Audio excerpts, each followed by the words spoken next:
व्यवस्थित असं मिक्स केल्यानंतर यामध्ये आपण घालणार आहोत चवीनुसार मीठ, टोमॅटो, कांदा, हिरवी मिरची आणि मस्त अशी कोथिंबीर भरपूर इथे घालायची आहे। तुम्हाला जर कुठल्या भाज्या वगैरे ऍड करायच्या असतील तर त्या देखील तुम्ही इथे करू शकता। सो हे थोडं थोडं पाणी घालून आपल्याला याचं बॅटर तयार करून घ्यायचं आहे। सुरुवातीलाच खूप पाणी इथे ऍड करायचं नाही, हळूहळू आपल्याला इथे पाणी ऍड करून याचं छान असं बॅटर तयार करून घ्यायचं आहे। सो अशा पद्धतीने आपण हे बॅटर इथे तयार करून घेतलेलं आहे, तुम्ही बघू शकता इथे। मस्त असं बॅटर इथे आपलं तयार झालेलं आहे। तर साधारण 10 मिनिटं आपण हे झाकून ठेवणार आहोत।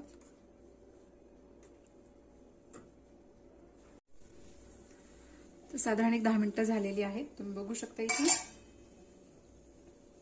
बॅटर